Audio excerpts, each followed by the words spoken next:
Bem-vindos, amigos, a essa edição especial da nossa série Marcos da Profecia.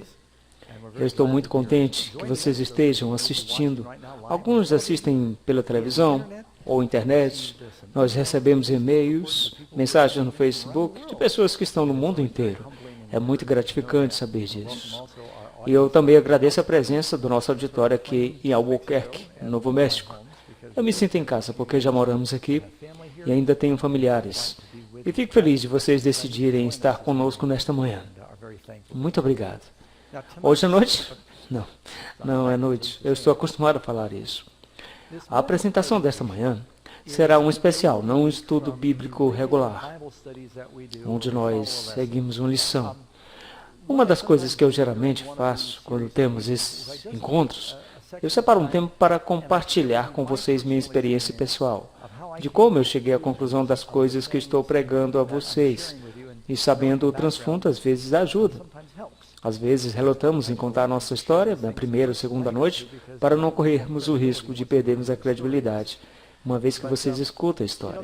Mas você sabe, sempre há um risco de quando você separa um tempo, 40 ou 50 minutos falando sobre você mesmo, é mais fácil perder o foco do verdadeiro significado que é falar sobre Deus. E sempre há um risco de você conta uma história virar uma história de pescador. O pescador dizendo, uma vez eu peguei um peixe desse tamanho e continua aumentando cada vez que conta. Como uma garota que queria deixar uma boa impressão, quando foi apresentar um livro diante da turma sobre Abraham Lincoln, essa pequena garota estava na frente da turma e falou, Abraham Lincoln nasceu em uma idade precoce, em uma cabana de pau a pique, que ele construiu com suas próprias mãos. Então, às vezes, as histórias podem se tornar maiores do que a vida. Então, eu quero manter a perspectiva e mostrar como Deus conduziu. Gostaria de começar com um verso da Bíblia. Esse é o primeiro livro de Pedro, capítulo 2, verso 9.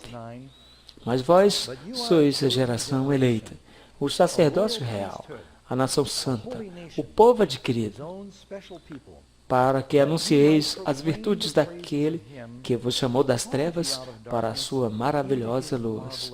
Esse será o meu objetivo, de falar sobre ele que nos chamou das trevas para a sua maravilhosa luz. E eu realmente vivi uma vida de trevas, antes de eu aprender a verdade da Bíblia. Agora, o que eu estou compartilhando com vocês está num livro. Eu sempre fico chocado de como Deus abençoou, de quão grandes foram as tiragens dele. Alguns anos atrás, eu costumava compartilhar essas histórias nos encontros, e a querida irmã Maratuca, que é uma professora escolar, disse, Doug, você precisa escrever isso. Eu disse, eu não sou escritor. E ela continuou me pedindo e disse, vamos fazer assim, você grava uma fita e eu escrevo. E nós fizemos isso. Eu fui adicionando algumas coisas no processo e ela escreveu esse livro. E é incrível como Deus tem abençoado esse livro. E até hoje está nas livrarias, traduzido em 10 línguas diferentes. É a única razão pelo qual eu compartilho com vocês, porque isso é um milagre, porque ela nunca tinha escrito um livro, nem eu. E Deus tem usado isso para trazer tantas pessoas a Ele. Damos graças a Deus por isso. É O Milionário da Caverna, o nome do livro. E o tema que eu gostaria de compartilhar com vocês esta manhã é bem simples. O mundo está à busca de felicidade, mas a maioria do mundo está procurando felicidade no lugar errado. As pessoas pensam que felicidade vem da fama e fortuna, ou de ter muitos amigos, ou popularidade, ou de coisas materiais, ou alguma satisfação física. Essas coisas não trazem felicidade verdadeira e duradoura. Vocês sabem qual é a literatura mais vendida na América do Norte? A Bíblia é um livro mais vendido, mas acreditem ou não, as literaturas mais populares da América do Norte são os tabloides que você encontra perto dos caixas, nos mercados. Eu sei que vocês não compram, mas se você compra, não, levante a mão. Porque a percepção do seu QI irá provavelmente cair alguns pontos. Porque eles certamente têm algumas capas estranhas. Mas vocês as veem quando vão ao caixa. Quantos de vocês admitem que olham quando estão esperando na fila do caixa? Olham a notícia da capa e algumas vezes dão uma folheada, uma risada, ao ver as coisas absurdas que colocam na capa. Eu me lembro de uma que chamou minha atenção. A notícia era Rudolph, a rena de nariz vermelho, encontrado em um frigorífico de carnes. Sabem que, na realidade, a minha mãe costumava escrever para uma dessas revistas, o Globo da Meia-Noite, ou notícias semanais, e ela estava fazendo comentários sobre Hollywood para algumas delas. Mas a outra razão para a qual essas revistas são populares é tipicamente porque eles estão lidando com vidas de estrelas, ricos, famosos. As pessoas compram isso porque talvez sentem que a vida deles é perfeita, e eles desejam algum excitamento, ou vicariamente querem ler sobre essas pessoas e desejam que eles estivessem vivendo esse tipo de vida. Há muitas pessoas infelizes com suas vidas. Agora, eu vim de um conjunto muito incomum de pais. Eu vou separar um momento e compartilhar sobre isso. Aliás, essa é minha mãe, meu pai. Vocês já ouviram falar na expressão os opostos se atraem? É irônico e estranho que pessoas que são tão opostas acabam de algum jeito se casando. Eu não sei se isso foi mais de verdade com minha mãe e o meu pai. A minha mãe era judia, meu pai veio do contexto batista. Minha mãe era uma democrata, meu pai republicano. Minha mãe nasceu em Nova York e meu pai nasceu na pequena cidade em Oklahoma. Era um garoto do campo. Eles eram os mais opostos que existiam. De algum jeito, eles se encontraram no sul da Califórnia e se casaram. Foi o segundo casamento dos dois. E como resultado, meu irmão e eu acabamos vindo a este mundo. Apenas um pouquinho sobre meu pai. Ele nasceu muito pobre em Oklahoma. O pai dele morreu quando ele tinha 7 anos, deixando ele com 3 irmãos mais novos. Na realidade, sua mãe estava grávida do mais novo quando seu pai morreu. E isso aconteceu durante a depressão econômica em Oklahoma. Alguns de vocês já escutaram a história chamada Grapes of Wrath, ou de Dusty Ball. Ele passou por todas essas coisas. Tinha vindo da Califórnia procurando emprego, porque havia uma grande pobreza durante aqueles tempos. E ele decidiu, já quando pequeno, ele começou a trabalhar com 7 anos de idade, de que ele nunca mais queria ser pobre de novo. E ele era um homem muito determinado. E de algum jeito ele conseguiu concluir o ensino médio, teve experiências básicas de faculdade, fez treinos de aviação. Isso fascinava. Ele conhecia Amelia Earhart, Charles Lindbergh, e havia muito sobre aviação acontecendo na Califórnia naquela época. Meu pai se tornou instrutor de voo. E a guerra começou. Ele entrou para a Segunda Guerra Mundial, que nós chamamos hoje de Força Aérea, e ele estava lá no dia D, na Europa. Essa é uma foto do meu pai na Inglaterra durante a Segunda Guerra Mundial. Depois da guerra, ele percebeu que havia um grande futuro na aviação. Então ele começou a comprar os aviões excedentes da Segunda Guerra Mundial.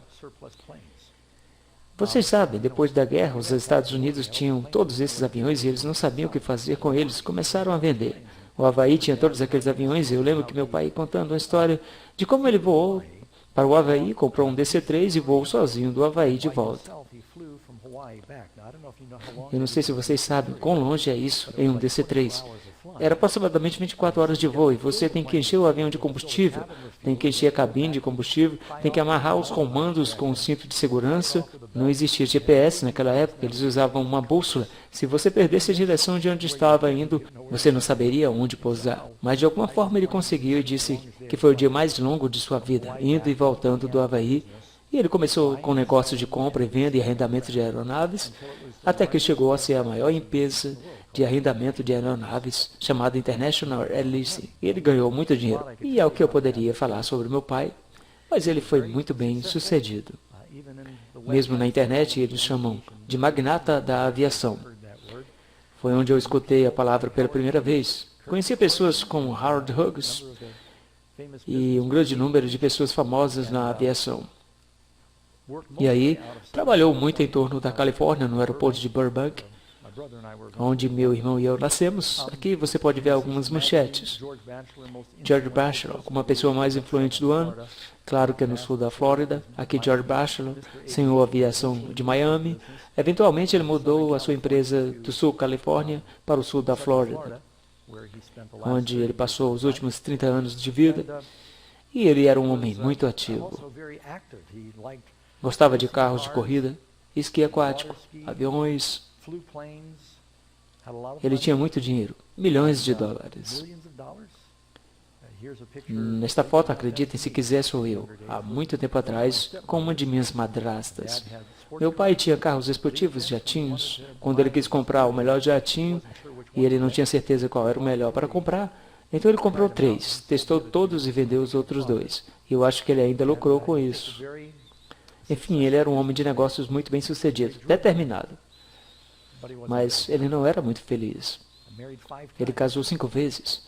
E a primeira esposa e o bebê dele morreram em um acidente de avião no sul da Califórnia. E ele parece estar nesse avião. Ele falou que se estivesse no avião, o acidente não teria acontecido. Então ele teve que enfrentar o sentimento de culpa. Aí eu e meu irmão nascemos. O meu irmão nasceu com fibrose cística. E o meu pai e minha mãe decidiram que eles não deveriam ter mais filhos depois disso. Aqui é quando ele tinha 71 anos. Esse é um recorte do jornal em Miami. Aos 71 anos, pioneiro da aviação, George Batchelor não está pronto para parar. Ele comanda uma das maiores empresas de Miami, pilota um jato, faz corridas de carro, jet ski e está prestes a se casar com uma noiva de 29 anos. Só para vocês terem uma ideia, essa, na verdade, era a esposa número 4. Essa é uma foto dele com a esposa número 3. Sei que estou fazendo agora fora de ordem. Essa era a Betty, ele ficou casada com ele por 30 anos e ela era a Miss Kentucky. Era uma boa mulher, foi minha madrasta. Dei muita dor de cabeça para ela. Era difícil de estar casado com meu pai. Ele sabia o que queria. O trabalho para ele era tudo. Trabalhava regularmente 16 horas por dia, então ele bebia até dormir. Começando na hora do almoço, tomava seu primeiro coquetel, e na hora que chegava em casa ele estava quase totalmente bêbado. Nós sempre ficávamos preocupados se ele estava de bom ou mau humor, e nós corríamos e escondíamos se estava de mau humor. Então, não era assim um lar feliz. Aqui está uma foto do meu irmão. Essa é uma das poucas fotos que eu tenho. Era a esposa número 4. Eu acho que essa foto é quando eles começaram a namorar. Ela tinha 28 ou 29 anos. Esse é meu irmão Falcon. E meu pai deu nomes de aviões para mim e meu irmão, pois estava no negócio de aviação. Eu não me dei mal, Douglas. Disse McDonald Douglas. A razão pela qual ele escolheu esse nome é que eu nasci perto do aeroporto de Burbank. E bem perto do aeroporto tem um hospital católico e foi lá que eu nasci. Na sala de espera tinha um cartaz e dizia: a única coisa mais rápida do que a cegonha é o McDonald's Douglas. Ele viu isso e pensou que era um bom nome. Douglas, vou chamá-lo assim. E foi o nome que recebi. Até aí não foi tão ruim. Eu posso achar meu nome em um chaveiro, mas o nome do meu irmão era Falcon. E é bem difícil ter um nome de Falcon Batchelor. E tem mais. Apesar de meu irmão e eu termos o mesmo pai e a mesma mãe, ele tinha cabelo vermelho, olhos castanhos, e eu tenho os olhos azuis. Ele tinha sardas e eu não. E eu não tenho cabelo. No mais, nós temos a mesma altura e constituição. Mas Falcon lutou muito porque ele tinha fibrose cística, que causou muitos problemas de saúde para ele. Meu pai, com todo esse dinheiro, a felicidade não vem da abundância de coisas. Ele tinha muito estresse. Naquela época, ele tinha milhares de funcionários. Ficava preocupado o tempo todo o que aconteceria com eles. Ele realmente cuidava bem das pessoas que trabalhavam para ele. Pensava o que aconteceria com eles se perdesse o emprego. E se alguma coisa acontecesse com eles. Essa é minha esposa Karen. Ela é uma médica terapêutica. Estava tentando ajudar meu pai com alguns nódulos que ele tinha nas costas. Mas como meu pai tinha muito dinheiro, ele conhecia vários presidentes, porque ele fazia doações quando eles concorriam a cargos. Assim você tem pelo menos a oportunidade de apertar a mão deles, tirar uma foto, ou fazer uma ligação quando você precisa de algum favor. E esse é meu pai com o Papa João Paulo II. É que a esposa número 4, que aliás recentemente faleceu, alguns meses atrás, ela era italiana e de algum jeito ela conseguiu isso. Acho que o Papa estava fazendo seu jubileu em 2000 e meu pai disse que pagaria pela aeronave. Então, para visitar o Papa, eu acho que custou $2 milhões e aí você pode tirar uma foto também. Então eu estou apenas mostrando como as coisas realmente funcionam. E o meu pai estava tão encantado. Ele me disse que tinha beijado seu anel. E eu disse: pai, eu não me identificava com ele. Ele disse: quando eu encontrei, lá no Vaticano, com toda a pompa e cerimônias.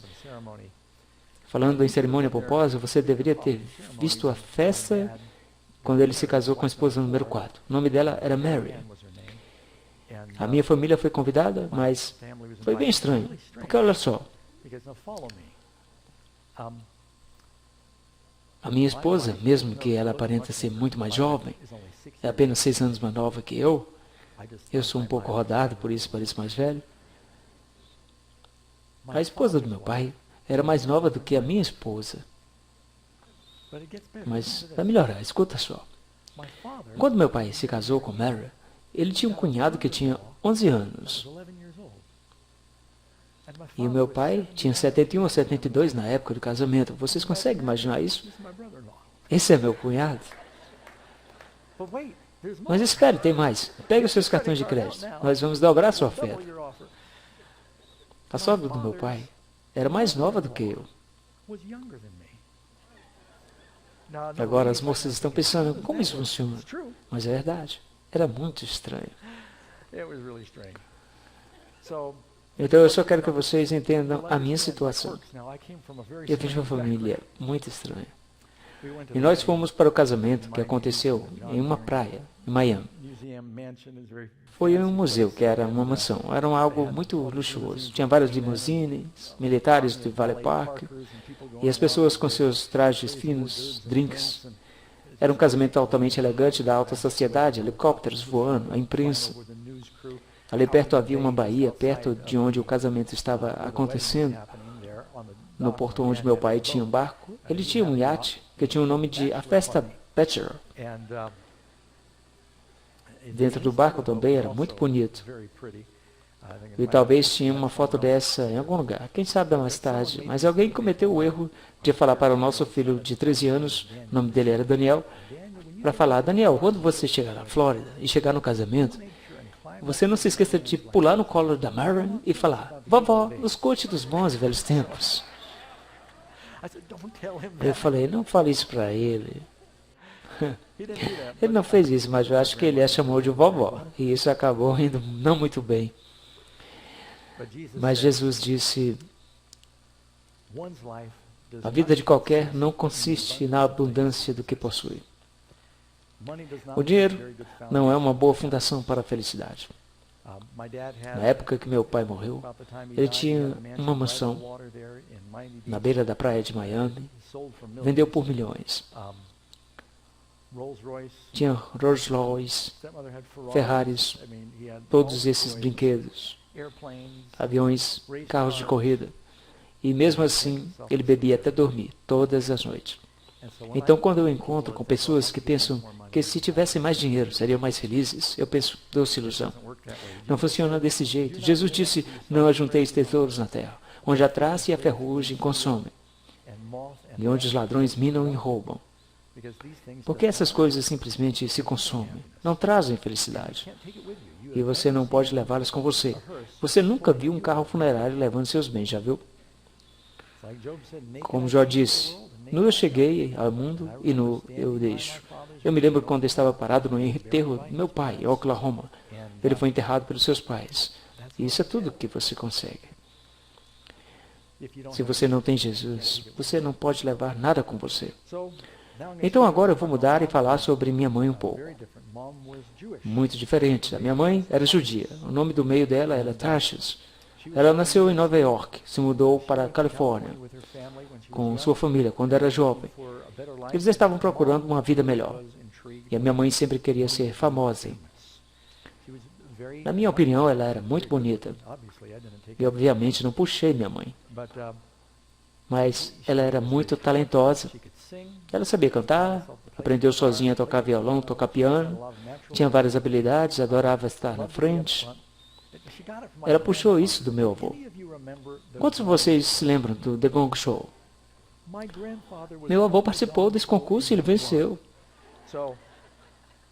Então, eu tenho uma família muito comum. Eu já falei isso? De fato, todos os membros da minha família estiveram no noticiário nacional por razões completamente diferentes. Assim, não era incomum de escutar que alguma coisa acontecia e a minha família aparecia na mídia. O meu irmão começou uma campanha para crianças com fibrose cística. Fizeram matéria nacional sobre isso. De qualquer forma, era uma família muito interessante. Ela começou como compositora e quando ela ainda estava na sua adolescência, ela estava compondo para Elvis Presley, escreveu 3 músicas para Elvis. Através da minha mãe, encontrei 3 vezes, na verdade, num show, e outra vez foi numa reunião. E Frank Sinatra.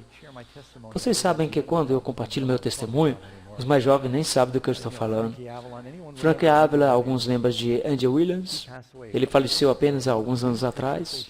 E numa das fotos nas manchetes de Andy Williams, ele estava no palco cantando uma das músicas que minha mãe compôs e deixou minha mãe dançar e eu consegui pegar uma foto. E o nome da música era Pardon Me, Haven't We Met? Era muito envolvida com Hollywood. E muita coisa era composição de músicas, mas por trás disso a minha mãe, ela ficou realmente famosa. Ela era atriz, alguns de vocês já viram os 10 Mandamentos. Qualquer momento que nós assistimos com nossos filhos, nós dissemos, ali está minha mãe. Ela fez uma pequena participação como escrava. Ela só passa, você não consegue vê-la. Ela teve pequenas participações em grandes filmes de Charles Heston. Na verdade, ela fez 2 filmes com ele.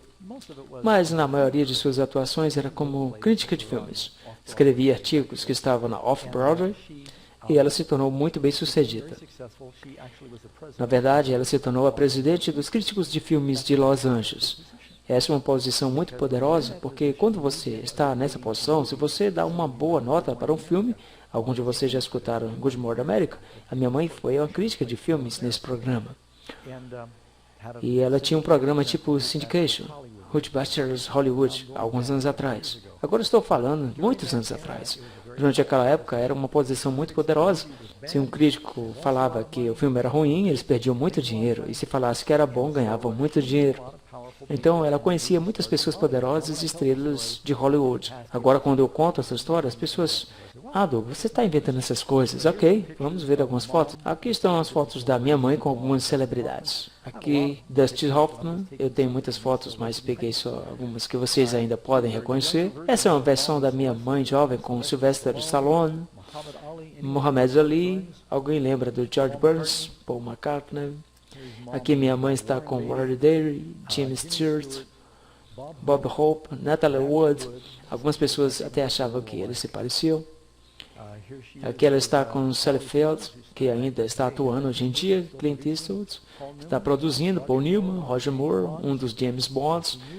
Ela conhece essas pessoas e quando nós crescíamos, meu irmão e eu, nós não tínhamos noção quão famosos eram essas pessoas. Eram compositores famosos, cantores, atores, entrando e saindo em nossa casa. Das duas, uma em Los Angeles e outra em Nova York. E uma coisa que eu percebi é que eles não eram muito felizes. Nós tínhamos alguns amigos, eles eram crianças atores, que cometeram suicídio. Saudáveis, talentosos, inteligentes, bonitos, mas eles eram tão vazios. Eles estavam na televisão, mas eles se mataram. Eu tinha um amigo que ele se trancou na garagem, ligou o carro e se asfixiou, porque ele era muito infeliz. Muitas pessoas em Hollywood têm problemas com drogas. E eu tenho que dizer que o casamento deles não dura tanto quanto o de uma pessoa normal. Então as pessoas pensam, oh, se eu tivesse dinheiro, se eu tivesse talento, eu e meu irmão víamos essas pessoas que não eram tão felizes. Então eu estava pensando, de onde vem a felicidade? E anos depois, quando minha mãe morreu, ela tinha minha idade, 57, morreu de câncer, uma jovem mulher. Karen e eu estávamos na Rússia, nós tivemos que fazer uma viagem de emergência para casa. Ninguém ligou, nenhuma das pessoas de Hollywood ligou. Era apenas eu, minha esposa, meus avós que estavam lá. Ela basicamente morreu sozinha com pouca pompa. Apenas uma pequena mensagem dizendo, Ruth Butcher morreu. Então isso é tudo. Apenas uma ilusão. Isso realmente não significa nada. Filmes e televisão apenas criam uma ilusão, porque você multiplica uma imagem. Mas elas são pessoas normais, com suas lutas. Eu cresci na maioria do tempo em Nova York, nasci no sul da Califórnia, em Burbank. Minha mãe se mudou para Nova York depois que se divorciou do meu pai. As pessoas estavam impressionadas porque o casamento durou 6 anos. Eu tinha 3 anos, ficava pulando entre meus avós, minha mãe e meu pai. Eles não sabiam o que fazer conosco, porque o meu pai era tão ocupado e minha mãe também era tão ocupada. Então eles tiveram que nos mandar para acampamentos de verão. Desde quando nós éramos jovens, todos os tipos de internato, algo do tipo. Eles nos tiravam de casa e nos mandavam para lá, porque eles estavam tão ocupados com as carreiras deles e nós percebemos que nós estávamos atrapalhando eles. Aqui é meu irmão e eu em um dos vários acampamentos de verão que nós fomos. O homem na foto era um dos namorados da minha mãe. Quando essa foto foi tirada, ele era o presidente da Mainstream Records, Robert Shedd. Ele ficou com ele há 20 anos. Nunca se casaram. Foi pela primeira vez numa escola militar com 5 anos de idade, no sul da Califórnia, chamada Academia Militar Black Fox. Talvez algum de vocês já ouviram falar de Gene Wilder e Larry Hagman. Os dois frequentaram a Black Fox. A segunda escola militar que eu frequentei foi a Academia Militar de Nova York. Essa é uma foto de lá. Algumas vezes era conhecido como Nima. Donald Trump se formou lá, se formou na época que eu estava chegando. Ele é um pouco mais velho do que eu. Era a escola mais estrita da América do Norte. Eles tinham regras para tudo, mas acredita ou não? Na verdade, eu estava mais feliz nessa escola do que em outras escolas. Aqui, com um dos meus amigos, a pessoa parada do meu lado nessa pequena foto. Eu não tinha visto, só posso dizer que o nome dele era Bob. Não posso dizer mais. Eu não o vi há 40 anos. E um dia ele viu um dos nossos programas de televisão, ligou para o escritório e disse, fale para o Doug para me ligar, porque aqui é o Bob. E não deu outra, eu liguei de volta para ele e nós nos encontramos. Ele acabou tendo uma vida bem interessante. Ele estava com Ronald Reagan quando ele levou o tiro. Ele foi para a escola militar e acabou tendo uma carreira muito interessante. Eu fui para 14 escolas diferentes, morando entre Miami, Califórnia, e fui para a escola em Maine, Nova York. Parte disso era porque os meus pais estavam trocando de custódia, e parte da razão era porque eu estava me metendo em encrencas, e eles ficavam me mudando de escola para escola. E eu fui para escolas públicas, escolas católicas, escolas judaicas, escolas militares. E eu não tinha completado o ensino fundamental, eu já tinha ido para 14 escolas diferentes. Isso é para dar uma ideia de como eu saltava por aí. Às vezes me confundo com tudo isso. E não ajudou que o meu pai e a minha mãe tinham problemas. E o meu pai, um problema com bebida, e minha mãe usava drogas. Eu me lembro de quando eu tinha 13 anos, a minha mãe disse, Douglas, eventualmente eu sei que você vai provar essas coisas. Eu prefiro que você faça em casa. Ela enrolou um baseado e fumou maconha comigo. E isso se tornou mais comum e frequente. Minha mãe, tão animada com isso, tirou uma foto de nós uma vez. Muito frequentemente, em nossa casa, 2 ou 3 vezes por semana, minha mãe e eu fumávamos maconha ou haxixe e tomávamos sorvete. Ela falava que queria que eu fizesse isso em casa. Vocês sabem, eu não fiquei só em casa. E assim eu comecei a ter todos os tipos de problema. Eu mudava de um para o outro. Eu fugi de casa pela primeira vez quando eu tinha 13 anos. Só estava buscando o propósito da vida e costumava pensar em suicídio todo tempo. Porque na maioria das escolas públicas que nós frequentamos, eles falam que Deus não existe. E quando você morre, apenas vive fertilizante, não há propósito. Eu me lembro de ter pensado, quando eu morava em Nova York, eu fui para o parapeito de um desses arranha-céus. Nós morávamos num prédio que tinha 20 andares de altura. Cheguei lá em cima e parei, olhei e pensei, bem, tudo que eu tenho que fazer é pular. E já não serei mais infeliz. Será que eu preciso dizer que eu não fui uma criança feliz? Eu vi que meus pais estavam ocupados demais com as próprias carreiras. Eu não tinha nenhuma paz e nem felicidade. Eu acreditava que quando alguém morre, vira poeira. Sempre me metendo em problemas na escola. Por que não acaba logo com isso? Eu tenho que fazer pular. Eu não vou me machucar. O triste é que eu comecei a pensar sobre isso aos 7 anos de idade. Eu me lembro que uma das razões de não pular foi que eu sempre estava com medo, pensando, se eu pular e sobreviver? Eu me lembro de ter escutado um homem em Nova York que tinha pulado 9 andares e sobreviveu. Ele ficou quebrado pelo resto da vida. E eu pensei, assim vai ser pior do que antes. Eu lembro de uma vez ter entrado no quarto da minha mãe e ela tinha saído. Nesse tempo, meu irmão estava morando com meu pai no sul da Califórnia por causa dos pulmões, da fibrose cística. Eu fui nos armários de remédio da minha mãe e sabia que minha mãe tomava pílulas para dormir. Pensei em tomar algumas e dormir. E uma das razões que eu estava fazendo isso parece loucura, mas eu estava pensando, eu quero ter a atenção de meus pais. Eu pensei que o suicídio seria um jeito. Eu sei que isso é maluquice, mas como uma criança, você não bate bem. Eu só pensei que o suicídio seria um jeito de ter a atenção deles. Então eu sempre tinha problemas na escola. Eu fui para o armário e encontrei um pote de remédio dizendo Valina. Tomar 1 hora antes de dormir. Eu enchi minha mão e fiquei parado. E pensei, isso, eu posso apenas tomar e dormir, sem problemas. Mas o problema é que eu tinha 12 ou 13 anos na época. E eu não tinha certeza de que Valina era uma pílula para dormir. Não dizia pílula para dormir. Dizia tomar uma hora antes de dormir. Valina, o que é Valina? Será uma pílula para moças ou algo do tipo? Quem sabe o que poderia ter acontecido? E eu poderia me sair muito mal se eu tomar uma caixa cheia disso. Eu me lembro que cheguei bem perto de me matar naquele dia, mas Deus continuou me impedindo. E sabe uma coisa que me ajudou? Eu tinha uma curiosidade insaciável. Eu pensei, se eu me matar hoje, alguma coisa muito importante pode acontecer amanhã e eu vou perder.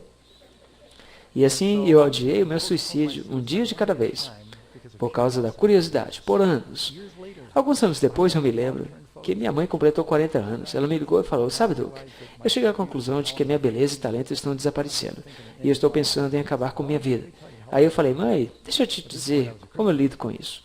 E nesse momento eu já era cristão e disse, você perde todas as suas opções quando você comete suicídio. Você nunca saberá o que ficará melhor amanhã. Você nunca vai descobrir se você se matar. Então apenas viva um dia de cada vez. Anos depois ela me disse que aquilo realmente a ajudou. Então eu comecei a pensar, sabe?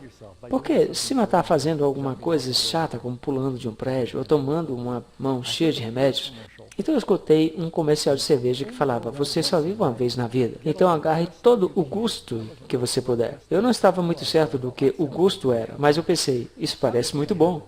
Eu vou me divertir o máximo que puder e vou me divertir até eu me matar. Aí eu comecei a ter uma vida selvagem, sem limites. Quando eu estava morando com minha mãe, nessa altura já usava drogas em casa com ela, e eu descobri onde era seu esconderijo. Em um dia eu fui parado pela polícia na rua. E eu tinha uma faca de mergulho debaixo da minha calça boca de sino.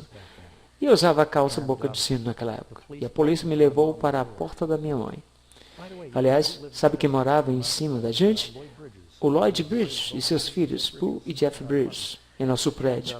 E eu só falei isso porque ele era famoso pela sua caça submarina. Eu costumava mergulhar na Flórida e trouxe a minha faca de mergulho para Nova York. Colocava na minha calça boca de sino. Alguém disse isso para a polícia. A polícia me levou para casa. Eles bateram na porta. A minha mãe olha pelo olho mágico. Vê a polícia, vai e joga todas as suas drogas na privada. Ela abre a porta e eles falam, nós só queremos trazer o seu filho de volta e aqui está a faca dele. Nós não vamos prendê-lo, mas certifique-se de que ele nunca saia com isso de novo. Gente, eu me meti no encrenque tanto. Não porque a polícia tinha me pego, mas era porque minha mãe tinha dado descarga em talvez milhares de dólares de maconha e haxixe. Assim nós vivíamos naquele tempo. Assim eu conhecia esse aspecto. E quando eu estava morando com meu pai, a especialidade do meu pai era o álcool. Ele morava em uma mansão no sul da Califórnia. E ele tinha um bar completo em casa, com estoque melhor do que alguns bares da cidade. E os meus amigos e eu bebíamos, eu arrumava muita confusão. Comecei a me envolver com roubos, brigas e drogas, comecei a fumar cigarros. Eu estava entrando e saindo da prisão, fugi de casa várias vezes. A minha mãe disse para o meu pai, o Duque precisa expressar a si mesmo. Porque as escolas militares têm muitas restrições, têm muitas regras, ele está se rebelando. Ela continuou, achei uma escola onde não há regras, onde ele pode se encontrar. E eu não sei como no mundo ela conseguiu convencer meu pai a fazer isso. E aí me mandaram para a escola Emen, que tinha um nome de Pinhenge School. Essa é uma escola para os filhos dos hippies, ou sei lá. Não havia nenhuma regra nessa escola. Você não precisa ir para as aulas se você não quisesse. Você não tinha que acordar se você não quisesse. Eles tinham dormitórios mistos. Eu achei algumas fotos dessa época. Eu conhecia todos esses garotos. Eles tinham dormitórios mistos para todas as idades. Falavam, as crianças vão aprender o que eles querem aprender. Apenas coloque eles nesse ambiente. Eu vim de um colégio militar, o colégio mais restrito da América do Norte, para a escola que era mais liberal da América do Norte, dirigida por um bando de hippies. E é verdade, você realmente aprende o que você quer aprender. Nós aprendemos como fazer cerveja de açúcar, trigo, e eu não vou dar a receita completa. Nós aprendemos como fazer LSD, e nós não tínhamos nenhuma regra. E onde você acha que eu era feliz? Na escola militar ou na liberal? Eu era muito mais feliz na escola militar. Algumas crianças tentaram se matar. Tinha esse problema o tempo todo nessa escola liberal. E assim eu estava me metendo em muitas confusões. E o que eu queria era atenção. Eu queria que meus amigos gostassem de mim. Todo mundo quer amor. Eu sentia que ninguém se importava comigo. Então eu tentei muito fazer com que alguém gostasse de mim. Eu fazia praticamente qualquer coisa. Quando eu estava morando com meu pai, essa é uma foto do Google da ilha Pôr do Sol número 1, onde meu pai morava. A casa fica na parte superior dessa foto. É uma casa bem na Bahia. Nós tínhamos 3 barcos no quintal. Era um iate, uma lancha, e eu tinha um barco para velejar. Eu e os amigos com quem eu cresci na ilha. Já ouviram falar de pneus Firestone? Eu costumava namorar a Amy Firestone. Karen é mais bonita. Vocês já ouviram falar dos aspiradores de pó Hoover? Sandy Hoover era uma das crianças que a gente costumava brincar na ilha. Esses eram as crianças e muitas outras crianças que poderia mencionar. A gente ficava entediado no verão e ia invadir as casas dos outros milionários. Só ficávamos de bobeira.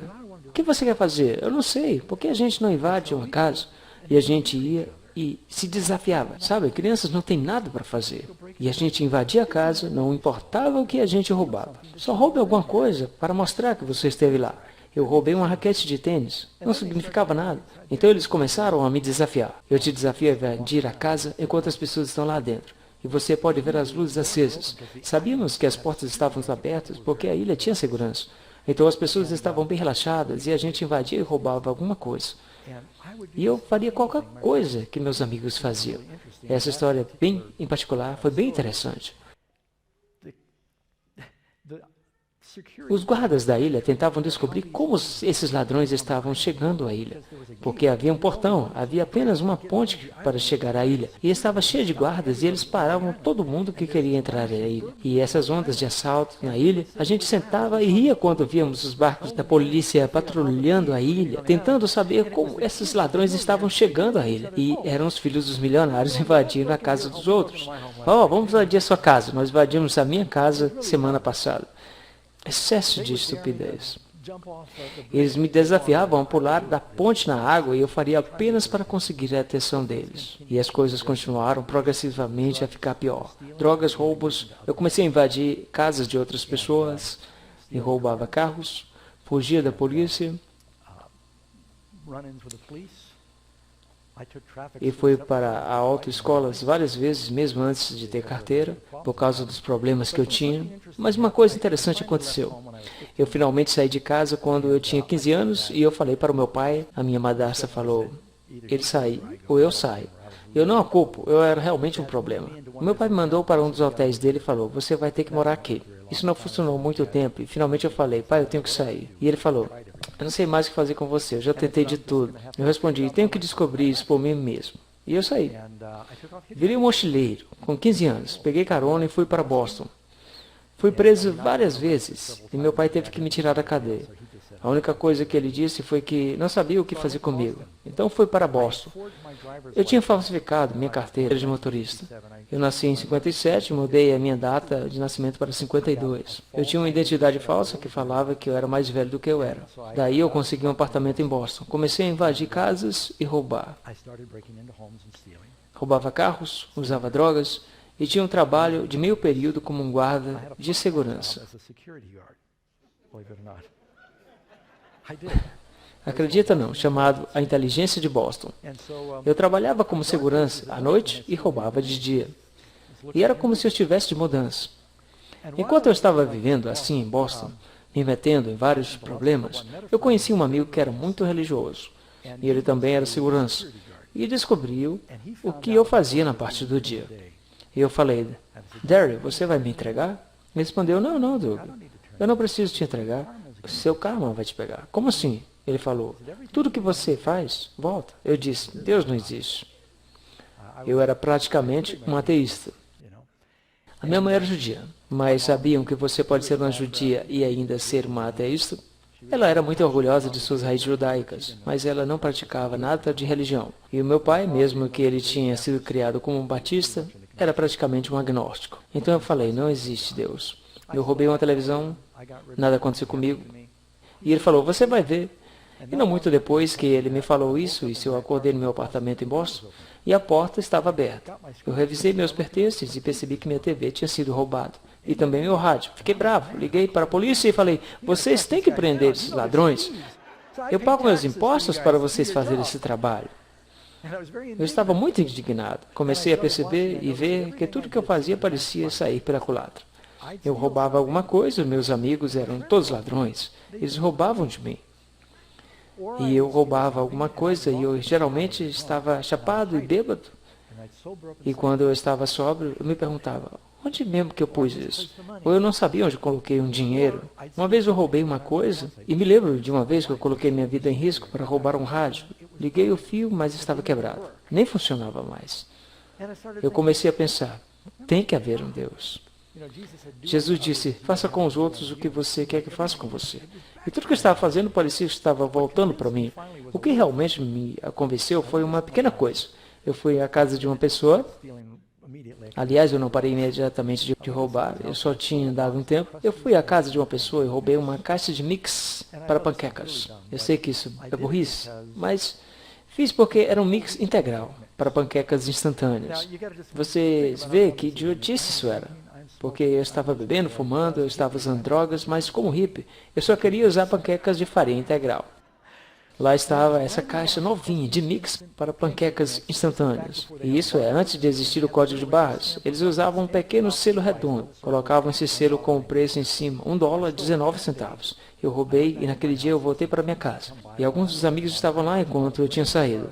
Eu tinha acabado de comprar uma jarra de suco instantâneo Tang, novinha. Você se lembra dessa bebida? E meus amigos tomaram toda a jarra. E na jarra vazia estava a tampa. E na tampa estava o selo estampado, $1,19. E eu olhei para o mix de panquecas e olhei para as jarras e pensei, o crime não compensa. E eu comecei a pensar que deveria existir um Deus. Então eu comecei a procurar.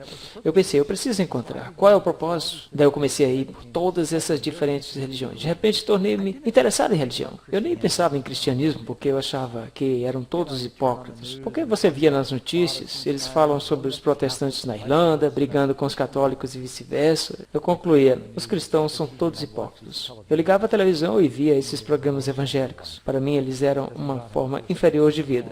Deus não tem um bom senso do humor? Agora eu sou um deles. Todos esses chatos e hipócritas. Sabe? Um grande problema pelo qual muitas pessoas se afastam do cristianismo é porque eles pensam que o cristianismo é para seguir os cristãos. Um cristão não é seguidor de cristãos. Um cristão é seguidor de Cristo. Então eu comecei a me envolver com essas religiões orientais. Eu me envolvi em meditação transcendental e aí, em budismo, naquela época dos Beatles, todo mundo estava meditando. E as religiões orientais eram consideradas muito intrigantes na América. Eu meditava, fazia uma coisa que se chamava ciência espiritual do DNA. E eu peguei um pouco da minha herança judaica e misturei com isso. Eu também tinha ido em colégios católicos, então eu acabei fazendo uma grande mistura de todas essas religiões. E eu sendo o meu próprio Papa, tentando juntar as peças. Eu era muito espiritual. Eu pegava uma parte de uma religião e outra parte de outra religião, e enquanto isso estava acontecendo, eu era muito espiritual, religioso. Mas eu ainda estava usando drogas e bebendo, eu ainda era um escravo dos meus pecados. Não tinha me tornado melhor. Nessa época, o meu pai voou para Boston, e ele fez uma viagem especial, e ele disse, Doug, você precisa voltar para a escola.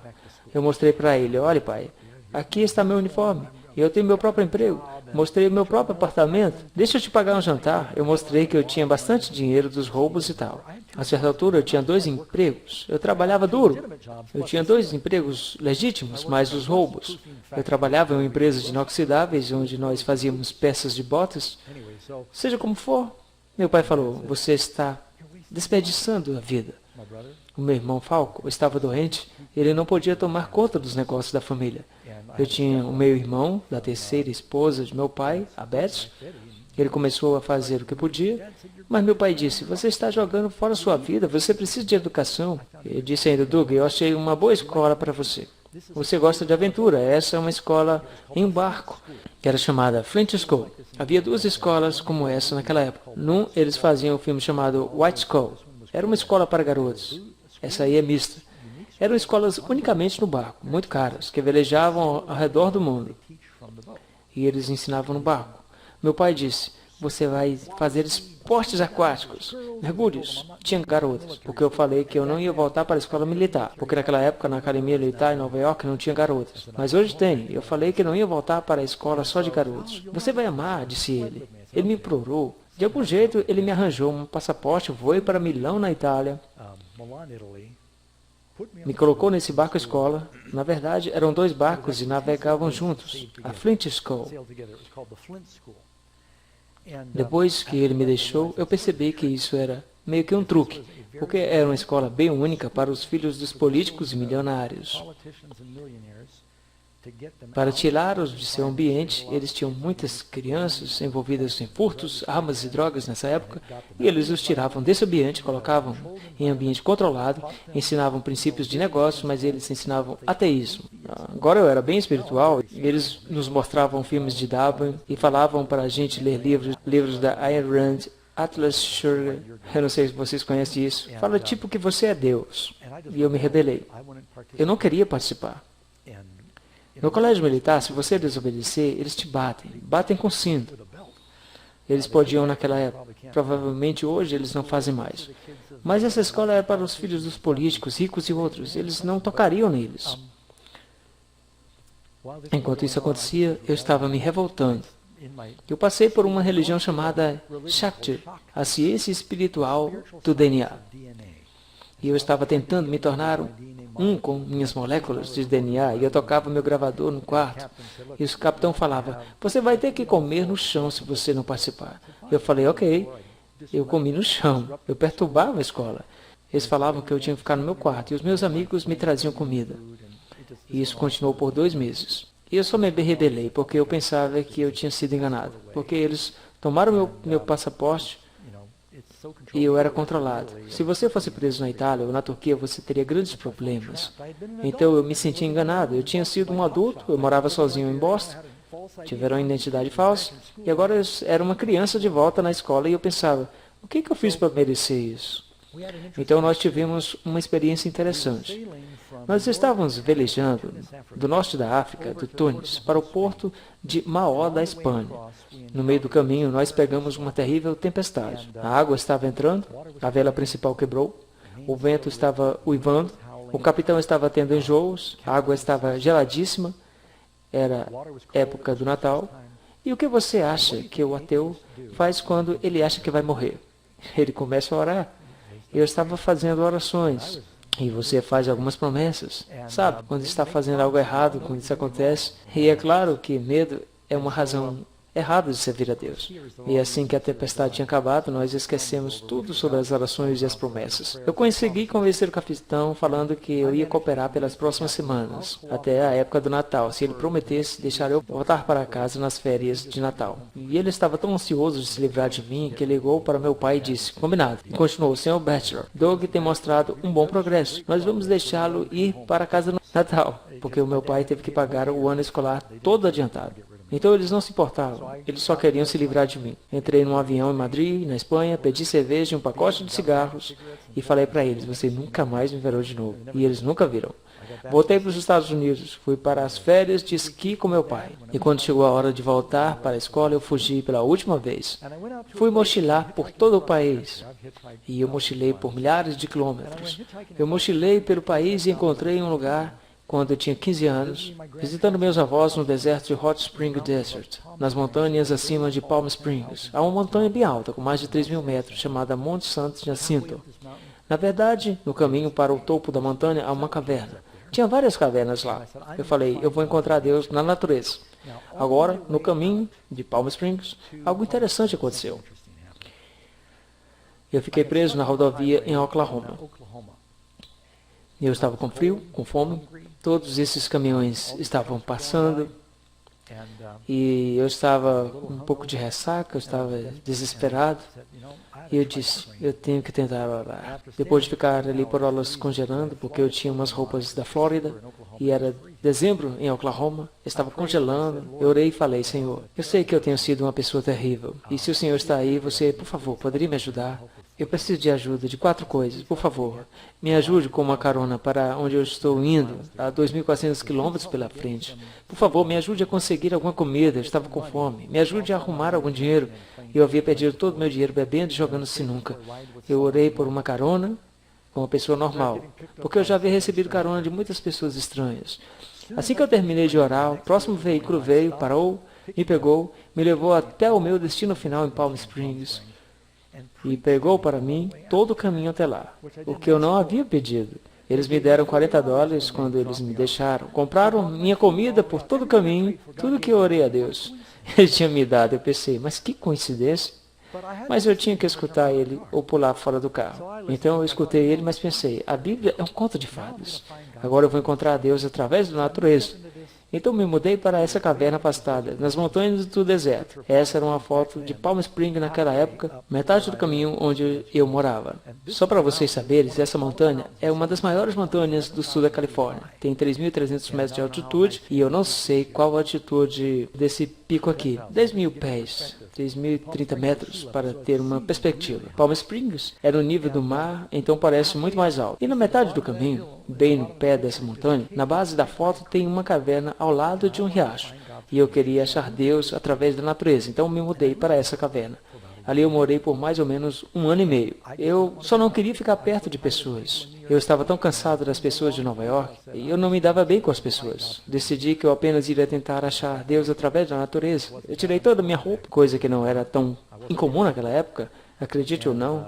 Eu não era o único. Eu descia para a cidade umas 2 vezes por semana com uma panela. Aliás, eu colocava as roupas. E uma vez eu esqueci de fazer isso. Mas é uma outra história que eu não tenho tempo para contar. Eu pegava minha comida e voltava para casa. Ou eu mendigava comida na lixeira atrás do mercado.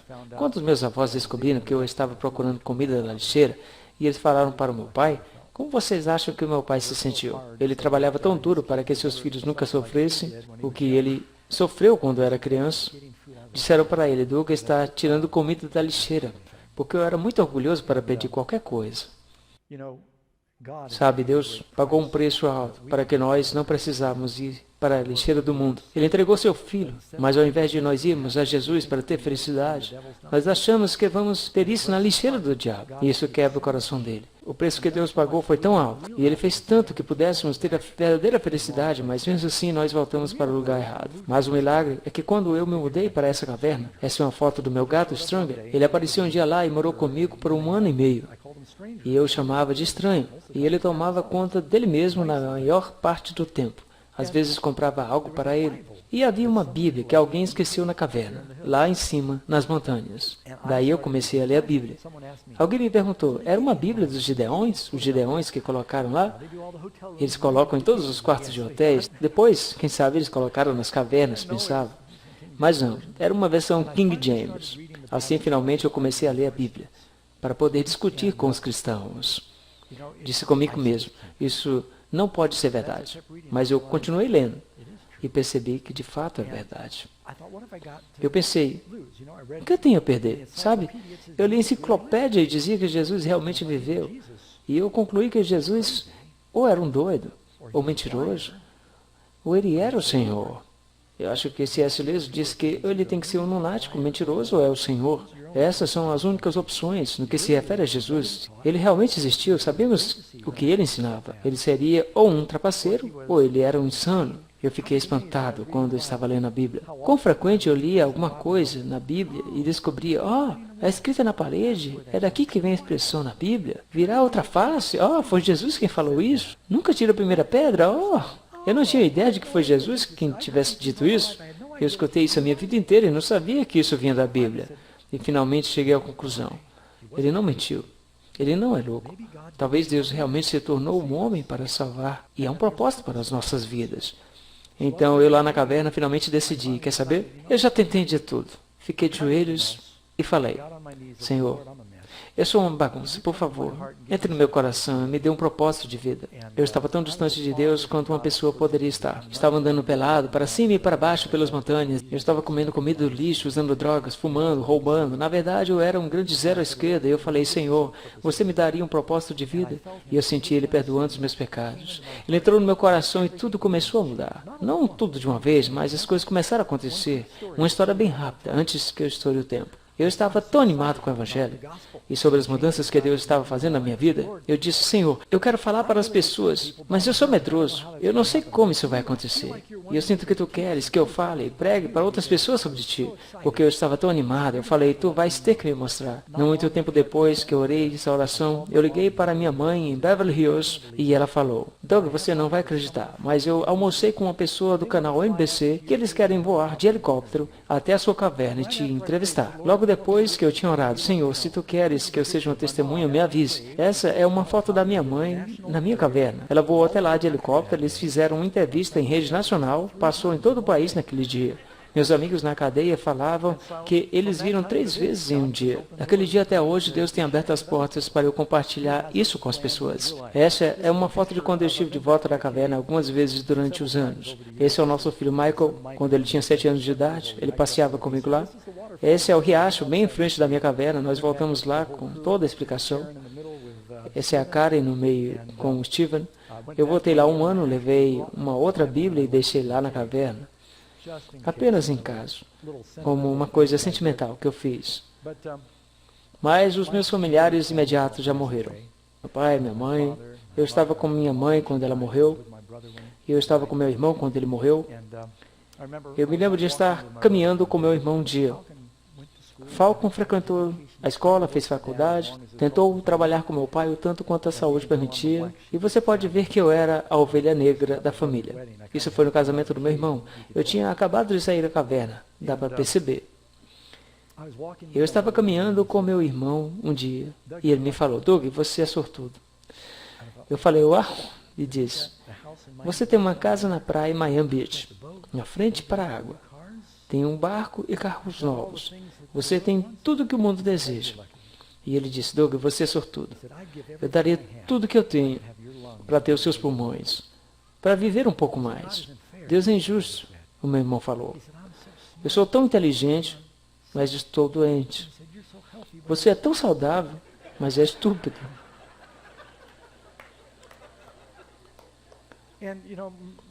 E meu irmão basicamente disse, eu sei que estou morrendo. Eu sei que daria tudo se eu pudesse viver um pouco mais. E eu não me importaria com mais nenhuma coisa, nem com fama, se eu pudesse viver um pouco mais. E eu nunca esqueci quando nós tivemos essa conversa. E eu estava do lado dele, segurando sua mão, orando com ele quando ele morreu. Ele disse, Falcon, você quer que eu ore com você? Ele costumava me provocar quando eu orava. Ele dizia, ok, Doug, você vai orar pela comida. Ok, vai em frente, blá, blá, blá. Obrigado pelo molho. Ele me zoava. Mas sabiam que quando ele estava morrendo, eu disse, Falcon, você quer que eu ore? Ele falou, sim, por favor. Mas do que adianta ganhar todo mundo? Se você é famoso, se você tem fortuna, se você não tiver vida, você não tem nada. Meu irmão daria tudo por um pouco mais dessa vida. E, no entanto, muitas vezes relutamos em abandonar algo e deixar Jesus tomar conta de nossa vida e termos vida eterna.